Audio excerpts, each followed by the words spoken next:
naalala ko ang nanay. Simple lang po ang kaligayahan ng nanay ko.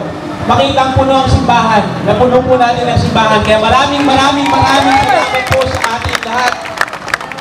Sana po, umpisa pa lang po tayo, no? Saka na ang mahabang talumpati. Dahil marami tayong pagkakataon para gawin yan. Pero yung pagkakataon na pasalamatan kayo, araw-araw po namin gagawin. Ano po?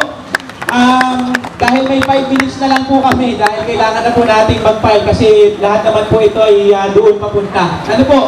Gusto ko rin po magpasalamat sa lahat ng barangay. Kompleto po tayo sa attendance. Maraming salamat po sa pagsama, pag-organisa. Huwag po kayo mag-alala. Ang layunin natin, guys, tandaan po natin, kung gaano tayo karami, dapat po sa rally natin, sa meeting de avance, doble, triple pa po yung sikapin po natin na manghikayat.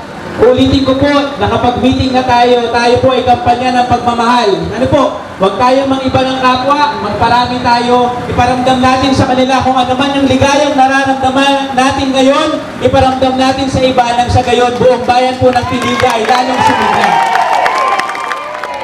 Dahil mahal po natin ang ating bayan, mahalin po natin ang ating kapwa, mahalin natin kung ano man ang mga natatanggap natin na panlilibak, panlilira, ipagdasal po natin sila. Magpapasalamat yan ng sama ng loob.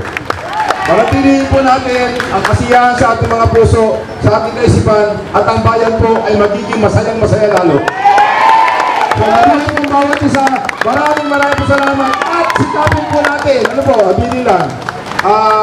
Request lang po, wish lang. Sikapin po natin kung tayo ngayon ay naging 10, sikapin po natin maging 20. Magdagdag po natin na magdagdag araw-araw at pagdating sa ng Mayo, last night po lahat.